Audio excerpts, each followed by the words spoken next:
So, wenn ich hier vergleiche zwischen der linken und der rechten Seite, dann weiß ich, glaube ich, was der Jörg heute hier arbeitet. Mal schauen, ob ich recht habe.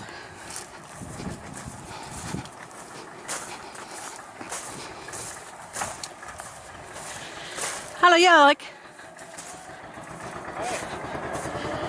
Na, was schaffst du heute? Naja, Laub.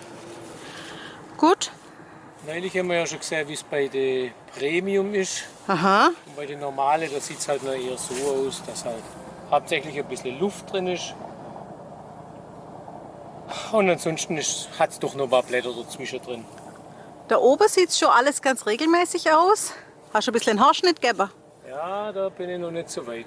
Also da sieht man jetzt vorher, nachher. Nee, Was machst du von da genau vorher, und warum? nachher. Was genau machst du und warum? Naja, oben die Gipfel abmachen halt. Mhm. Weil wenn man jetzt da nachher guckt, die wachsen jetzt schon so lang, die fallen da noch rüber. Das können wir nicht brauchen. Dein Draht verbiegt schon ganz. Ja eben, deswegen bin ich ja dran, dass Aha. ich wegmache. Und wenn die jetzt wegmachst, hat es irgendwelche Auswirkungen? Kriege ich die dann weniger Luft oder mehr Luft? Oder? Hat ich mehr Luft, aber was halt dann passiert ist, dass halt auch die Geiztrieb dann mehr werden. Dann kommen die natürlich dann auch oben raus. Aha, also der Weinstock, der steht trotzdem voll unter Strom Der ist weiter am Wachsen. und sucht sich dann neue Wege. Ja, Okay, der drückt halt noch woanders raus.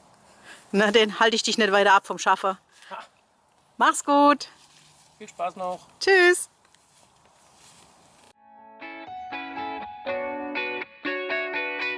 Hey Leute, hat's euch gefallen? Dann guckt doch öfter mal in meinen Kanal rein. Oder auf meine Homepage, da hat's ein ganz nettes Programm. Bei uns ist nämlich etwas Butter.